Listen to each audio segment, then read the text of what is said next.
I'm Samantha Ellis, 34, a senior attorney in Chicago. That morning, as I prepped for a big meeting, a chilling note from my father hit my inbox. Don't try coming to the family reunion. You're no longer family. I stared at my phone, then replied with one word. Understood. In that moment, I knew it was time to cut the $1.5 million debt they'd tied to me under the guise of family. Tell me where you're watching from. If you've ever felt betrayed by those closest to you, hit like, subscribe, and ring the bell. Now, join me for this tale of betrayal and quiet revenge. I grew up in Beacon Hill. Our 4-story home was a showpiece, splashed across the pages of an architecture magazine for its elegant balcony, the lavender garden that bloomed just so, and those red brick walls, meticulously acid-washed to whisper, legacy. My father, Richard Ellis, a real estate mogul with a gaze that could freeze you, once told me words that still echo. No one cares what you feel, Samantha. They just need to see you standing tall. My mother, Clarissa, orchestrated our high society world like a Broadway director. Every gesture, every smile, every clink of a wine glass choreographed to perfection.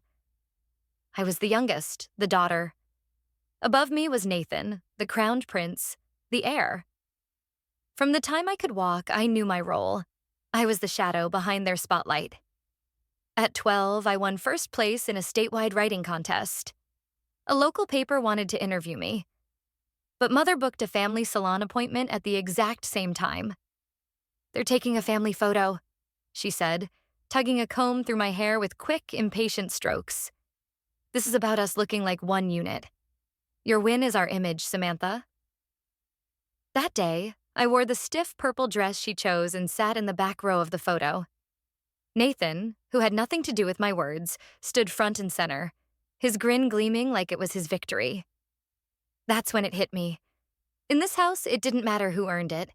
It only mattered who looked the part. As I grew up, I set my heart on Yale law. Father had other plans. Harvard business, close to home, good for the family empire. When I got into Yale with a partial scholarship, he leaned back in his chair and said, "We'll pay the rest, but you'll join Ellis Group after." I refused. I worked 3 jobs, scraped together every cent for tuition, and walked away from them, step by heavy step. That's when they started pulling back. First the warmth, then the care, then any hint that I mattered. After graduation, I landed a job at a top-tier law firm in Chicago. When I called to share the news, Mother's voice was cool. "Chicago's so far.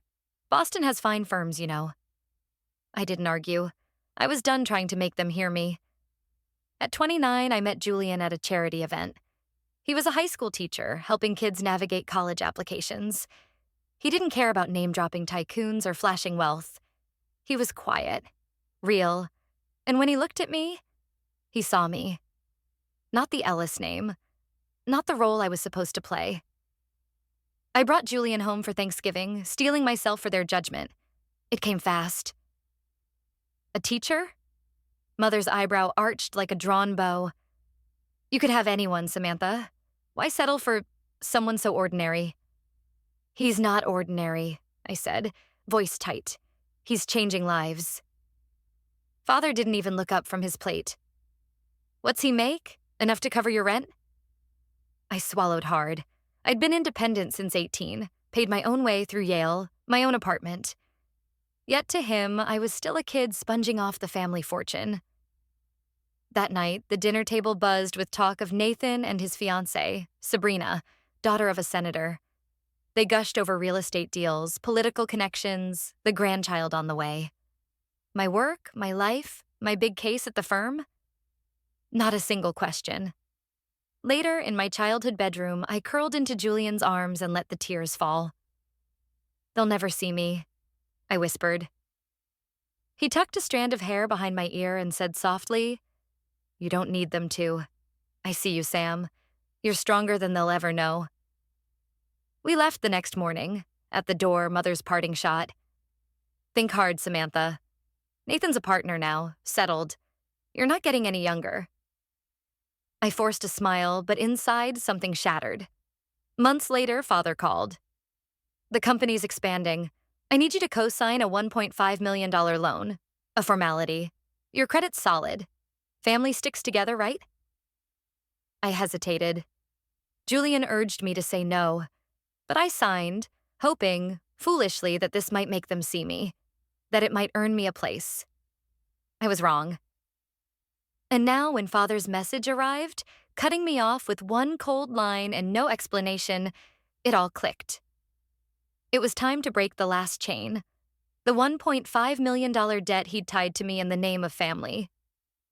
So, my dear friends, where are you joining me from?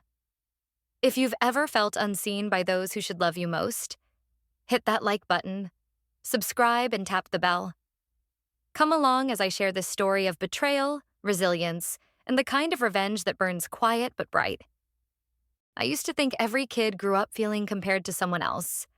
I thought it was normal to feel like you're never quite enough. But when I left home, I realized not everyone has to trade their self-worth just to get a scrap of attention from their own parents. My name's Samantha, but my mother rarely called me that. It was always the girl, the little one, or worse, Nathan's sister. My father? He spoke to me like I was a line item in a quarterly report. Flat, detached, just wanting to get it over with. Nathan, my brother, was 3 years older, and from the time I could barely read, our house revolved around him. The living room was a shrine to his trophies. Sports medals, honor roll certificates, photos of him shaking hands with politicians and big shots. Me? I had one picture, from a kindergarten costume party, standing next to Mother. She was smiling, but not at me. I remember second grade. I was picked as the top student in my class. The principal called my parents to invite them to the award ceremony. They showed up, half an hour late. Mother was in a fancy dress, already halfway out the door to some charity gala. Father scrolled through his phone the whole time. When I walked off the stage, clutching my certificate, Mother said, quick as a whip, "Good job, honey. Eat early tonight. We'll be home late." When Nathan won a bronze medal in swimming, they called a reporter to the house. When I aced the state AP literature exam, Mother said, "That's nice, but literature, it's not exactly a career, is it?" I kept thinking if I tried harder, they'd see me. I stayed up until 3 a.m., writing essays for advanced classes, hoping Mother would read them. I practiced speeches in front of the mirror for hours, preparing for the state debate competition. I recorded myself, listening over and over to fix every stumble.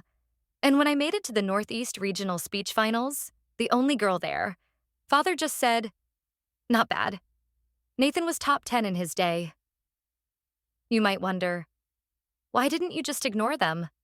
Why not live your own way? Oh, I wish it was that simple. When you grow up in a house where every move is judged, where love comes with a price tag based on how useful you are, being yourself feels like a luxury you can't afford. At 15, I was chosen as my school's only representative for a national speech camp, a program tougher to get into than most college admissions. I was thrilled, pouring my heart into my speech. Mother helped pick my dress, even booked a hair appointment. But the day before I left, Father called me into his office. He slid a cream-colored folder across his desk. "Take a look," he said. "It's a summer program at Harvard Business School for high schoolers. Nathan did it in 10th grade. Great for networking." My heart sank. I'd just been picked to represent my school, and he was nudging me toward Nathan's path. "I want to study law," I said. "I want to try debate, critical thinking." He crossed his arms. "Think bigger, Samantha. What you're chasing is fine for ideals, but not for money." I went to that speech camp anyway. I made it to the top 3 nationwide. My speech was featured in the program's newsletter. When I got home, eyes bright, hoping for a pat on the back, Father said, "Nice, but it's no Harvard." Nathan came back with a handwritten invite from their dean for a college interview. Me? I got a kind word from a third-year law student who mentored me at camp. She later became my guide at Yale. By my senior year of high school, I made a promise to myself. I wasn't going to follow their path. I'd carve my own. I applied to Yale, my dream school, for law. My college essay poured out everything. what it's like to be seen as the rough draft in your own home, how it feels to be told you're too sharp, too strong, too hard to handle. I wrote about living in the shadow of a brother who could do no wrong and fighting to be seen, only to be remembered as Nathan Ellis's sister. Then the letter came. Yale. Accepted. Pre-law. Partial scholarship. My hands shook as I opened it. I screamed in my room, called Father right away. He picked up after 3 rings. Dad, Yale took me. I got a scholarship. A pause, then, Yale's fine, but Harvard's got more of our people. If you pick Yale, we'll have to rethink financial help. That phrase, rethink financial help, changed everything. I saw it clear as day. My acceptance to Yale didn't matter to them as much as my refusal to choose Harvard, where Nathan had gone. I didn't say a word. I just quietly hung up the phone. The next day, I applied for a job at the library, signed up for a hardship scholarship, and took a gig washing dishes in the campus cafeteria. It wasn't about the money. My parents could have paid for everything if they wanted to. But I was done owing them anything. I wanted to stand on my own 2 feet, free and clear. I arrived at Yale with 2 suitcases and a heart that was equal parts broken and determined. The dorm was cramped, the winters were brutal, the coursework was heavy, and my shifts stretched past midnight. But none of it broke me. For the first time, I felt free. At Yale, nobody knew whose daughter I was. Nobody mentioned Nathan. Nobody cared about my clothes or whether my boyfriend had money. I was judged for my work, my effort, me. And I poured everything into it. I became the favorite student in the public law study group. I was picked as a teaching assistant for the youngest professor in the department. I volunteered at the Student Legal Aid Office, helping immigrant families for free. My research papers got cited at regional conferences. Every milestone, I'd email Mother to share the news. Part to brag, part to hope. Her replies came days later, short and sharp. Good job. Nathan met the governor this week at a real estate event. Your father's so proud. When I graduated on the dean's honor list, I thought, this time, they'll show up. And they did, sitting in the guest of honor section, dressed to the nines. My heart leapt when I saw them. But as soon as the ceremony ended, Mother glanced at her watch. We have to go. Nathan's got a networking dinner with some Asian investors. I RSP'd for you. I haven't even taken a graduation photo with you guys, I said. Make it quick, honey. We're late. In that photo, my smile's crooked, my eyes red. Father's staring at his phone, oblivious to the camera. After the ceremony, they got in their car and left. I stood alone in my cap and gown, watching the taillights of their SUV fade away. Then Julian called. I picked up but couldn't speak. Let me guess, he said softly. Same old story? I let out a weak laugh. Number this time, they outdid themselves. So what do you want to do? Set up my camera, I said. Take a new photo. One that's just me. 2 weeks later, I moved to Chicago. No send-off party. No tearful goodbyes. Mother sent a text. Stay sharp. The legal world's cutthroat. Father didn't say a thing.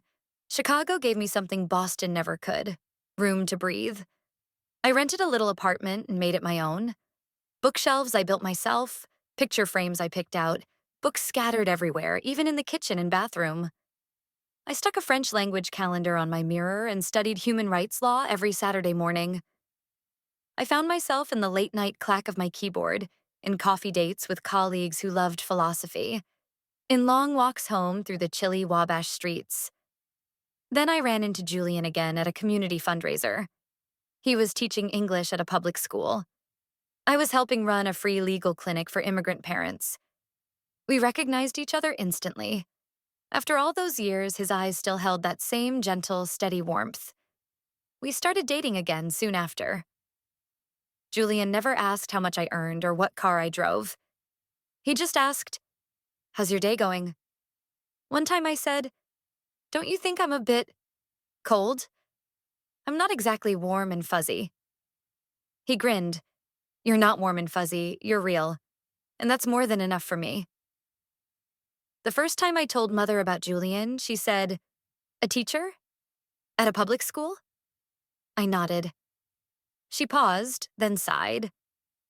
I just hope you're not the only one paying the bills. I hung up.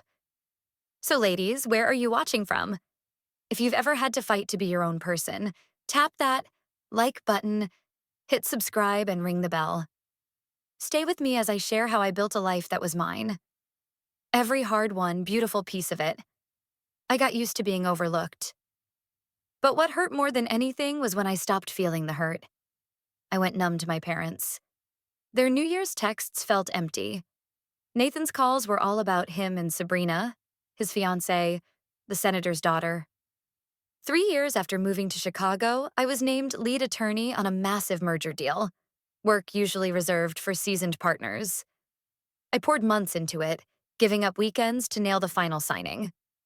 My boss, Patricia, was blunt. Close this, Samantha, and the board will notice you for partner. It wasn't just a chance, it was proof I could rise without the Ellis name. Then Nathan called, inviting me to Boston for a private party celebrating his and Sabrina's first baby. Mom and Dad rented the top floor of the Mandarin, he said. Family, friends, even Boston Elite magazine will be there. I hesitated. I was swamped, but Julian urged me to go. Not for them, he said. Go for you so you don't regret leaving a chapter open. We flew to Boston that Friday. I wore my favorite navy dress, simple but elegant. Julian picked a purple tie to match my scarf. When we arrived, Mother scanned me head to toe. That dress, it's different. Didn't I send you the dress code? No, you didn't, I said calmly, but my heart started to cool. Oh, must have slipped my mind, she said, turning away. The room was a sea of champagne and pastel outfits. I stuck out, and not in a good way. The party kicked off. Julian and I were seated by a window, far from the action. Nathan and Sabrina were introduced as the shining future of the Ellis family. Mother raised her glass, eyes sparkling as she toasted the next generation. Father chimed in. With Sabrina's connections, Ellis Group just signed 3 major deals. I gave a thin smile. Not one word about me. The one handling a $1.2 billion deal at my firm. No one asked what I was doing. No one cared. After dinner, I stepped onto the balcony for some air. Sabrina approached. Rebecca? She said, dragging out my name. You bringing Julian to the family reunion next month? They said there'll be magazine photos. I turned, confused. What reunion? She blinked. Oh, didn't your mom tell you? At Cape House, 4th of July weekend. Invites went out 2 weeks ago. I shook my head. No one told me. The air got heavy. She quickly changed the subject. Later, passing through the lobby, I overheard Father's voice, low but clear. We agreed not to invite her. State officials, the Merricks, New York finance people will be there. We need to keep up appearances. She's in Chicago, doing law, dating a teacher. It doesn't fit. I froze. My heart pounded. Julian came back with our coats. I said nothing. We left quietly, like strangers in a world that wasn't ours. On the way to the hotel, I opened Instagram. My cousin Amy had posted the reunion invite. Bold letters. 3 generations of the Ellis family. A proud legacy. My name was nowhere. I'd hoped I'd been invited. I'd thought maybe I was forgotten by mistake. But now I knew. They remembered. They chose to leave me out. They'd crafted a perfect excuse to erase someone who didn't fit their family brand. Once again, I was cut from their story. Not because I wasn't good enough, but because I wasn't like them. The flight back to Chicago was eerily quiet. Julian held my hand tightly, saying nothing. I stared out the window, fighting the lump in my throat as the party replayed in my mind. I'd swallowed so much over the years. The favoritism, the coldness, the invisibility. I'd told myself, maybe it was an oversight. Maybe they didn't notice. Maybe I expected too much. But this time was different. They knew. They remembered. And they deliberately crossed my name off their picture-perfect family. When we got home, I flipped open my laptop and worked like nothing had happened. but inside everything was shifting. I thought about that $1.5 million loan. I thought about my signature sitting in a bank file, like a silent stamp saying I belonged. I could still hear Father's voice from the day he called me into his office. "It's just a formality," he said. "You've got good credit. Family helps family, right?" I signed it. I didn't ask questions. I thought if I helped them this once, they'd see me. I thought maybe, finally, I'd be part of the Ellis family. I was wrong. I pulled out my phone and opened Father's last message. "Don't come to the family reunion. We're done with you." No call. No explanation. Just a clear, cold statement. "You don't fit our image." I stared at those words for a long time. Then I typed back, "Understood." And for the first time in my life, I felt a strange kind of peace. I wasn't going to beg for love they'd never give. I wouldn't call to plead for forgiveness. I was done trying to please them. I refused to belong to a family that only remembered me when they needed my credit score. I wouldn't tie my name to people who never saw me as their own.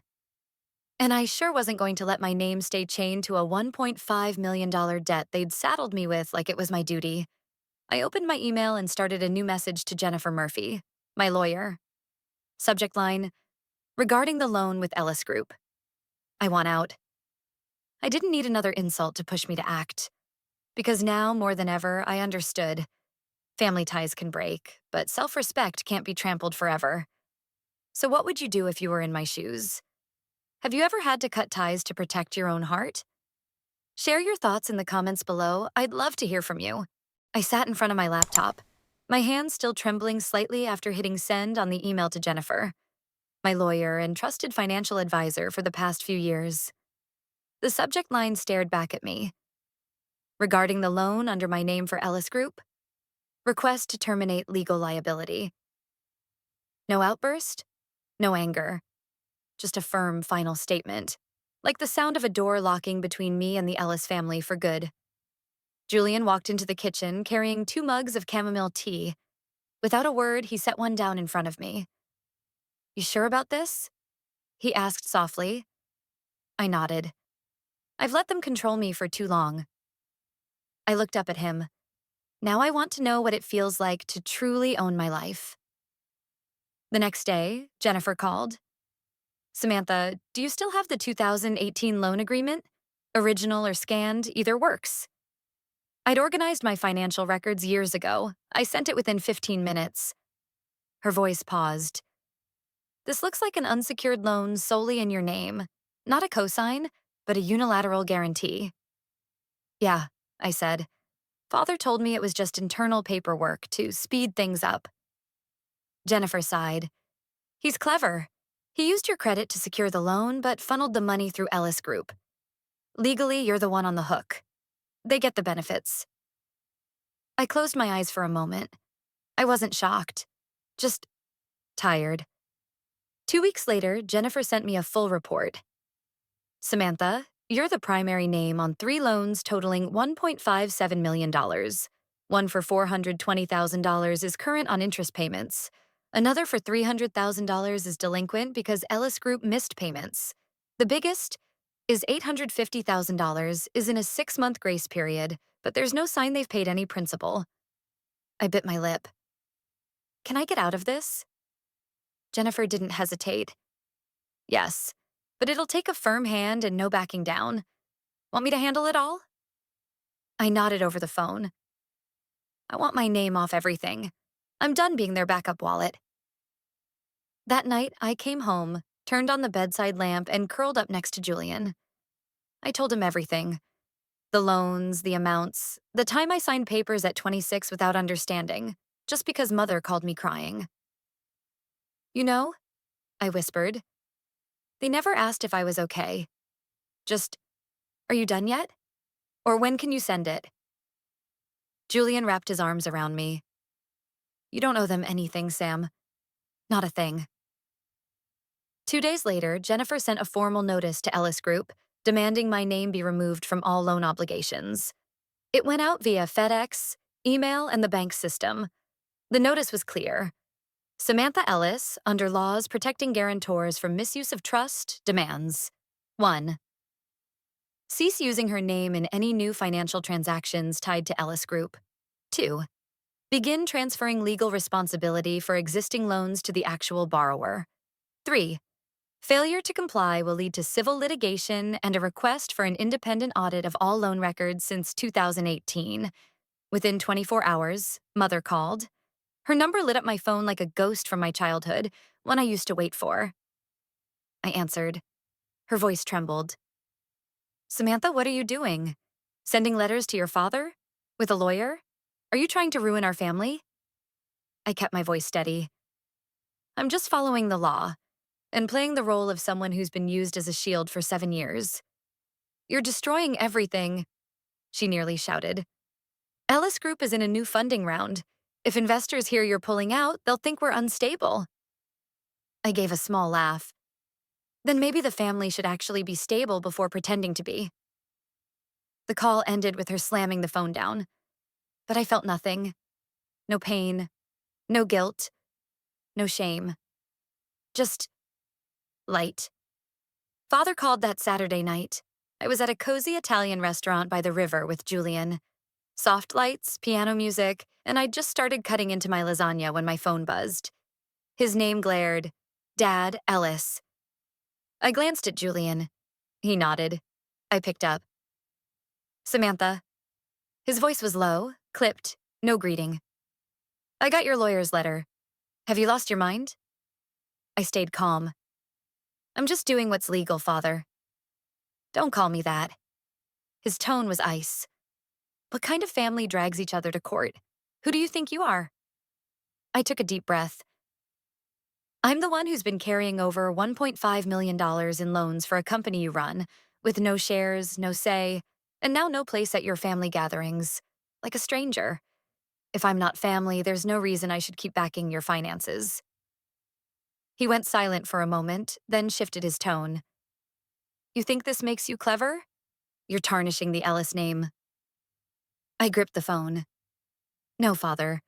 Respect doesn't come from stepping on your daughter to win deals. It doesn't come from using me as a credit tool. Real respect isn't built on betraying someone's trust.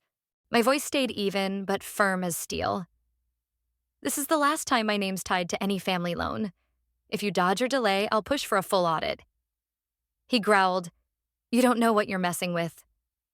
I smiled faintly. I know exactly what I'm doing, and I'm not backing down. The call ended without apologies or soft words, but one truth stood clear. I wasn't afraid of him anymore. 2 days later, my phone lit up with another call. The name, Gregory Ellis, my brother, Sam. His voice was slow, heavy, like every time he needed my help. Can you stop this? I pressed my lips together. Did Father put you up to this, Greg? He hesitated. No, I mean everything's falling apart. Investors are demanding legal reports. Your pulling out froze 2 new credit lines. Everyone's panicking. Can't you wait a few months? I closed my eyes for a moment. Do you know who's on the hook for that $850,000 loan? You? Do you know I've been paying the interest for 14 months? Silence. I've stayed quiet long enough, Greg. I've sacrificed enough. It's time they stand on their own. Greg sighed. Father's furious. Mother's been crying all week. I swallowed a lump in my throat, then asked, Did you ever think about how I felt signing those papers alone? Taking all the risk while being left out of their celebrations? Did it ever cross your mind, even once, that I needed someone to have my back? More silence. Just a long breath. Then the call ended. The next day, I met Jennifer at her office. She slid a folder toward me. We're filing a civil suit against Ellis Group to shift the financial liability off you. I'm also working with auditors to investigate potential misuse of trust and financial manipulation. I flipped open the first page. My name was in bold, not as a guarantor, but as the plaintiff. I hadn't expected my notice to spark such a crisis at Ellis Group. Within 3 days, the company's main accounts were frozen for review. Investors demanded transparency. Lawyers for 2 foreign partners, including a Swiss fund, sent letters insisting on personal guarantees lasting at least 24 months, or they'd pull out. And then, as I'd predicted, Father called an emergency family meeting. That night, at the old Lake Forest mansion, my childhood home. I walked in feeling like a stranger, invited as the accused. The living room was vast, cold, like the tension between people hiding knives. Father sat in the center chair. Mother was beside him, eyes puffy but silent. Greg stood by the window, arms crossed, avoiding my gaze. Father spoke first. "Samantha, one last time. What do you want?" I looked him in the eye. "I want out of being the one who carries the debt for loans I didn't sign for my own benefit. I want my name off every financial tie to Ellis Group, and I want the truth to come out." He scoffed. "The truth? The truth is you're dragging the Ellis name through the mud with your selfish stunt." I clenched my fists. "Number." "The truth is I've stayed silent too long. I've paid with my peace, my career, to prop up a company that doesn't see me as part of it. I've stepped back from holidays, reunions, chasing principal and interest for you and Greg. And in the end, you sent me a letter saying I'm no longer family." The room went still. Mother's eyes welled up, but I raised a hand before she could speak. "I'm sorry, Mother, but if I forgive this time, there'll never be a last time." Father slammed his hand on the table. "You're threatening me?" I stepped back. "No, Father. I'm setting myself free." The next day, I filed the civil lawsuit, asking the court to remove me from all involuntary guarantees. Jennifer submitted the papers herself, including proof I signed documents without full disclosure of risks or benefits, emails between Father and Greg calling me their financial fallback if talks fail, and bank records showing loan funds funneled to a subsidiary I had no stake in. A week later, Greg texted, "Sam, if you go public, Ellis Group will collapse. Do you really want to see our family lose everything?" I replied, "Our family lost me the moment Father sent that letter." I arranged an exclusive interview with a major financial news outlet. Not for drama or revenge, but for other women like me. Used, burdened, forced to sacrifice for family. I shared my story. Signing unclear papers, working late to cover loan payments, being forgotten at Thanksgiving for not contributing enough, and finally choosing to reclaim my name. The interview aired. It spread like wildfire. 1.2 million views in 3 days. My inbox overflowed with messages from women everywhere.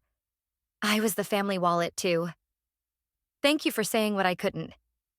You gave me the courage to take back my life." Father called, asking for a private meeting. I said no. I didn't need that conversation anymore. I'd said my piece. From now on, the law would speak for me. "My friend, have you ever had to fight to break free from family expectations? What gave you the strength to stand up for yourself?"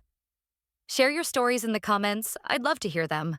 Right after the interview went viral, my lawyer called with news. Ellis Group, through their legal team, had filed a countersuit. They accused me of breaching an internal confidentiality agreement, damaging the company's reputation, and deliberately undermining family interests. They were suing me for $3 million. I wasn't shocked. I'd seen this move before. A classic tactic they used on people far less equipped than me. Jennifer handed me a thick stack of documents, her face tense. "Samantha, they'll drag in the media, outside lawyers, the whole industry. They'll play dirty. You sure about this?" I took a deep breath. I've been pulled through the mud long enough. If I have to wade through it to come out clean, it's worth it. 3 weeks later, Ellis Group's headquarters was swarmed with reporters. Financial news outlets covered the lawsuit like it was summer drama, splashing photos of me leaving the courthouse, files in hand, face calm, with headlines like, "Daughter takes on billion-dollar family empire." Ellis Group tried to spin it with polished press releases, saying they were deeply saddened by the family dispute and committed to preserving honor for all parties. But their smooth words couldn't stop what I was about to bring. At the first hearing, I submitted evidence showing I was pressured to guarantee the $1.5 million loan without any personal gain. Jennifer laid it all out: copies of contracts, internal emails signed by my father, Gregory Ellis, and even a recording of a family meeting where I was berated and mocked into signing. Ellis Group's team scrambled. They hadn't expected something else I brought: witnesses. A former accountant, an in-house legal staffer, and a distant uncle, all pushed out for questioning shady finances, stood with me. By the second week, the narrative shifted. The media stopped calling it a family dispute and started using phrases like exposing a controlling family dynasty. Investors began questioning Ellis Group's transparency. Jennifer whispered to me after a heated session, "They're cracking from the inside. Not because you spoke out, but because they never thought anyone would." I didn't reply. I just looked at the Ellis Group logo atop their skyscraper and smiled. Then came a surprise I hadn't seen coming. My mother. She showed up at a hearing, sitting in the back row, silent, just watching. The last time I'd seen her was when I said I couldn't keep paying for the family's vacation home, bought in my name but treated as shared property. She'd walked away without a word. This time, too, she said nothing. But her eyes, they were different. That night, I got an email from her. No apology, no explanation, just one line: "I hope you know you're doing the right thing." I cried. Not out of forgiveness, but because for the first time, I felt I was protecting myself.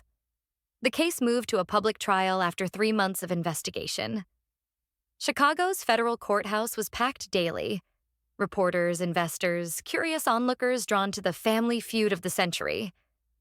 I walked in each day in a dark suit, face steady, eyes unflinching. I wasn't the daughter brushed aside anymore. I was a woman reclaiming her dignity. My father, Gregory, kept his usual calm facade, but I noticed new lines on his forehead, a slight tremble in his hands when he signed papers. On the 7th day, Jennifer presented a detailed financial breakdown from Ellis Group's internal system, showing the $1.5 million loan in my name was used to buy shares for another family member. A bank statement, verified by an independent auditor, confirmed none of the funds touched me. Ellis Group argued I'd willingly consented in writing, but when Jennifer played the recording of that family meeting, my voice breaking as I was pressured to sign, the courtroom went silent. I could hear soft gasps from the back rows. Reporters scribbled furiously. Their side paled. Then the unexpected. Raymond Halston, a major Ellis Group shareholder, filed a motion to intervene, citing suspicions that the board hid the company's true financial state to prop up stock prices. My lawsuit had sparked a chain reaction. The court agreed to review his claim, and the internal war at Ellis Group exploded. The CFO resigned. A board member faced fraud charges. The stock plummeted 18% in 5 days. I didn't need to say more. The truth was doing its work. On a crisp October morning, I walked out of the courthouse with a victory. The court ruled I hadn't breached confidentiality. My disclosures served the public interest by exposing abuse in a family business structure. Ellis Group was ordered to remove my name from all assets and loans and pay a civil penalty for exploiting my trust for profit. Gregory Ellis, once the untouchable patriarch, was forced to step down as CEO. I didn't cheer or celebrate. I just walked down the courthouse steps, took a deep breath, and let it go. Behind me, reporters shouted my name. Ahead, a new day began. I didn't win because I was stronger than them. I won because I stopped being afraid. And sometimes, that's enough. 3 months after the verdict, Ellis Group was still reeling. Shareholders were in a frenzy. A new board was appointed, but they lacked confidence. The company teetered on the edge of bankruptcy. News outlets and TV stations kept the story alive, calling it a textbook case of unraveling family business dynasties. Gregory Ellis, my father, vanished from the public eye. Word was he'd retreated to Palm Springs, shunned by his business network and distant family. The man who once commanded every boardroom was now just a footnote in a cautionary tale. As for me, Samantha Ellis, I let go of the Ellis name. I legally changed it to Samantha Wade, my mother's maiden name. A fresh name for a fresh start. I opened my own law firm in Chicago, Wade and Light, dedicated to helping people exploited by families or corporate systems, exposing injustices in family business structures. Within 6 months, we took on over 40 cases with compelling evidence. I was invited to speak at legal conferences and featured on the cover of Time with the headline, "The Woman Who Refused to Stay Silent." Friends were stunned, colleagues in awe. I'd reclaimed everything: my dignity, my finances, and a community of clients who trusted me. Gregory? He lost it all. Friends turned their backs, family grew weary, his reputation crumbled. He once tried to control my life, but now I was shaping my own. I learned that families can be places of love or weapons of control. True love doesn't chain you down. The most precious thing I gained wasn't the lawsuit victory, the money, or even the recognition. It was the peace of walking away from a life that had weighed me down for too long. Now I can work, love, and care for myself without proving my worth to anyone. I'm just me. 2 weeks after the court cut all my ties to Ellis Group, I went back to the old family estate. Not to make peace, but to pick up a few things I'd left behind. The place, still under the family name, was caught up in a mess of liens and frozen accounts. The staff was gone. The halls were silent, almost ghostly. I wasn't there for the fancy furniture or the polished family portraits. I came for a box my grandmother, Marjorie Ellis, had told me about years ago. She said it was hers, tucked away in the attic, hidden behind stacks of dusty Christmas ornaments and boxes of old party dresses, falling apart at the seams. I found it under a pile of moth-eaten linens, covered in dust but still solid, a cedarwood chest, worn but holding strong. Inside were hundreds of letters, their envelopes yellowed and crinkled, some still sealed, others torn at the edges. The handwriting was graceful, unmistakably Grandma's. One letter stood out, marked in red ink. To be opened only if you are ready to know the truth. It had my name on it. Ladies, have you ever stumbled on a family secret that changed everything? What would you do with a letter like that? Share your thoughts in the comments below, and don't forget to like, subscribe to Hidden Family Revenge Stories, and hit the bell to catch our next story. See you soon. My hands shook as I opened the letter. The paper was thin, the ink faded, but every word hit like a fresh cut. Dear Samantha, if you're reading this, the Ellis family has done to you what they did to me. Taken your voice, your worth, your place. I was once the smiling face of this family, the woman behind their empire. But long before the fancy dinners, the charity galas, the perfect family photos, I was just a girl they silenced. My breath caught in my throat. In 1963, I was pushed to sign over a patent for a logistics algorithm I created at Northwestern. It became the backbone of Ellis Group's supply chain software, worth millions now. Your grandfather said it was safer under his name, more credible from a man. He swore he'd give me credit someday. He never did. I froze, gripping the letter. They taught me to smile, to nod, to protect the family legacy. But it was never ours. They didn't just steal money from the women in this family, they stole who we are. A knock at the door made me jump. I shoved the letter back into the cedarwood chest. No one was supposed to be here. Miss Samantha? It was Mr. Harlan, the old gardener. Someone's waiting for you outside. I stepped out and saw a woman, maybe in her 50s, in a simple coat. She looked out of place, but her face felt eerily familiar. I think you found my mother's letters, she said. I'm Judith, your aunt. I stared, stunned. Nobody told me Grandma Marjorie had another daughter. They wouldn't, she said, her voice sharp with bitterness. I was born from her first marriage, the one they wiped from the family records. My heart raced. The Ellis family hadn't just hidden money. They'd buried blood. 3 weeks had passed since I found Grandma Marlene's letter in the attic, sealed in a yellowed envelope behind an old sewing kit. Her words still haunted me. If you're reading this, they've silenced me, but not forever. Follow the books. I'd spent days puzzling over what she meant. Then it clicked. Her collection of rare, leather-bound books locked away in the glass cabinet in her reading room. As a kid, I'd stare at their golden spines through the glass, wondering why they were so precious, off-limits to everyone. The box with the letter also held a small brass key with a rose emblem. That morning, I walked into the reading room, my heart pounding. My hands trembled as I slid the key into the cabinet lock and turned. It clicked open. A musty smell drifted out, and I reached for the first book on the top shelf, Whispers of the Prairie. It felt off. Too light. I opened it and found it was hollowed out, hiding a stack of old legal papers. I sank to the rug, my breath catching. The top document was a revised version of Grandma Marlene's will, dated just 6 weeks before she died. This wasn't the will read at her funeral, the one that gave everything to my father, Gregory Ellis, and his company. This one said, "To my granddaughter, Samantha Rose Ellis, I leave my home, my art collection, and the remaining 34% stake in Ellis Group currently held in trust." I blinked, stunned. 34%? That was enough to challenge any board decision, to undo everything my father had built so carefully. But the signature was smudged, real, but barely readable. And the last pages were missing. My heart raced. Had Grandma tried to rewrite her will to give me the power to protect myself? Or was this some kind of trick? I needed proof.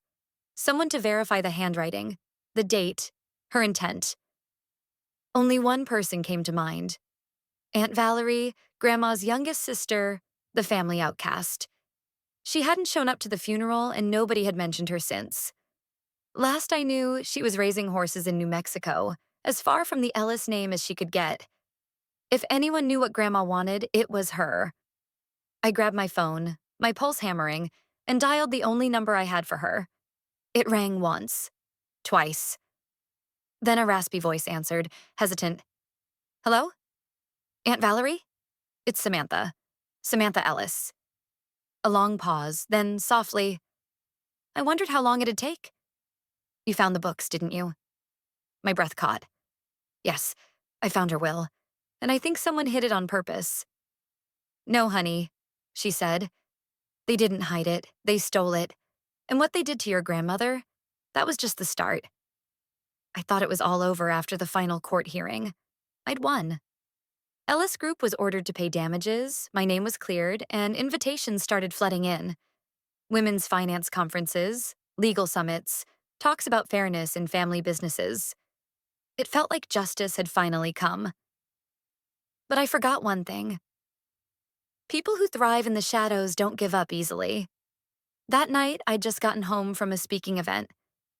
It was past 2 a.m., and I stepped into my new penthouse. The first place I'd bought with my own money, earned from consulting after the lawsuit. Then my phone rang. An unknown number, no name. I almost ignored it, but something nudged me to answer. A woman's voice came through, calm but edged with warning. "Is this Samantha Ellis?" I froze, gripping the phone. "Yes, who's this?" "There's something you need to know. Someone's quietly buying up the remaining shares of Ellis Group." My chest tightened. "Who are you?" "Doesn't matter. What matters is a group of silent investors is snapping up stock from spooked shareholders. They're planning to rebuild Ellis Group under a new name, and the one pulling the strings is Greg. He never stepped away. This is his last play." A chill hit me as I stepped onto the balcony. The night air was sharp against my skin. "How do you know this?" I asked. "We were victims too, like you." Then the line went dead. I stood there, staring into the dark, my father's face flashing in my mind, his rigid, proud stare, the man who never accepted defeat, especially not to his own daughter. The next morning, I met Jennifer at our usual cafe. She'd been my rock through the trial, my lawyer, my friend, the one person I could count on. When I told her about the call, she went quiet for a moment. "You think they're really coming back?" she asked softly. I nodded. "They don't need the Ellis Group name anymore. They just need the system. And the secrecy. They'll run it all from the shadows. We sat in silence, both knowing what that meant. Then Jennifer leaned in, her eyes fierce. This time, we don't wait for them to make their move. I blinked. What do you mean? She smiled, a spark in her gaze. Flip the game. You used to be their pawn. Now you're the one who sets the rules. What happened next was beyond anything I could have imagined. The fight wasn't in a courtroom anymore. It was in boardrooms, encrypted emails, shadowy stock deals, and secret meetings. But I was ready. This time, I wasn't just fighting for myself. I was breaking the toxic cycle for good. The lie that says family means you can never fight back. The next morning, I sat by my living room window, my coffee cold, the city still waking up. That midnight call kept replaying in my head like a storm creeping closer. Greg Ellis, my father, wasn't done. He wasn't just plotting from some fancy boardroom. He was playing the market itself, snapping up power through secret shell companies and shady Wall Street deals. But I'd learned one thing. Darkness always leaves a trail. You just have to know where to look. Jennifer met me later that day, wearing her sharp gray blazer, the one she saves for when she means business. What are we looking for? She asked, opening her tablet. Patterns, I said. Weird stock moves, off-the-books trades, and the names behind those anonymous buyers. She raised an eyebrow. We'll need help. Quiet help. I nodded. I already made a call. Hours later, we sat in a private booth at a tucked-away lounge in Chicago's financial district. Across from us was Victor, an older man with silver hair and a voice that carried years of boardroom battles. I owe Samantha, he said, shaking my hand. She helped my niece during that Ellis mess. He opened a secure laptop, data glowing across his face. You're right, he said, scrolling. There's a string of buys through new funds, all tracing back to holding companies with one common advisor. He paused. Guess who? I leaned in. Greg. Victor nodded. But he's not alone. Carter Feldman's involved. A disgraced hedge fund guy who dodged jail after an SEC probe. He's running the trades. Jennifer muttered. They're building a ghost company. My mind raced. We need to expose them. Not with lawsuits this time, but with facts, data, and a story people will care about. Victor grinned. Then you need a journalist. Someone sharp, fearless. I knew exactly who. Claire Mendoza, the reporter who first broke the story on Ellis Group's corruption. She hadn't forgotten me. When I called, Claire didn't hesitate. Wondered when you'd reach out again, she said. Got something for me? Just the start of something bigger, I replied. Bring your recorder. By the next week, Claire had it all. The ownership ties, the suspicious stock buys, the shell companies, and Greg's fingerprints. Her story ran in the National Ledger with the headline, The Ghost of Ellis Group, a new empire in the shadows? The reaction was instant. Social media went wild. Investors pulled back. Regulators turned their eyes back on the Ellis empire. Most importantly, Greg was forced out of hiding. 2 days later, he went on a financial TV show playing the wise, retired founder worried about the business community. He talked about false narratives and family disputes clouding judgment, warning of media witch hunts. But it was too late. The damage was done. He couldn't sue me, call me into a boardroom, or guilt me into silence. I wasn't alone anymore. Former employees started speaking out. Anonymous tips flooded Claire's inbox. A movement took off online. Number No More Ellis, driven by people who'd been silenced before. Behind the scenes, Jennifer and I worked with Victor to buy up the same shares Greg was after. We set up a counter fund, transparent and ethical, open to small investors who believed in a new kind of leadership. We called it the Phoenix Trust. Within 3 months, the Phoenix Trust held the majority stake in the company Greg tried to rebuild. Greg called me one last time. You don't know what you've done, he said, his voice low. Oh, I do, I replied. I ended the cycle. He didn't say another word. A year later, I stood on a stage at a women's leadership summit. The lights were soft, the room filled with warmth and shared strength. I looked out at the crowd, especially the older women in the front row, their eyes bright with pride and hope. I didn't just talk about business. I spoke about boundaries, about finding your voice even when it trembles, even when it goes against everything you were taught about family, loyalty, and staying quiet. As the applause faded, I felt something deeper than victory. I felt peace. When I stepped off the stage, Jennifer handed me a folded note. "From your mom," she whispered. I opened it slowly. Her handwriting, one sentence. "You didn't break the family, Samantha. You healed it the only way it could be. Thank you for sticking with me through this story. If something in my journey touched you, please leave a comment and share your thoughts. And don't forget to hit like, subscribe to Hidden Family Revenge Stories, and tap the bell so you never miss our next powerful story. See you in the next video.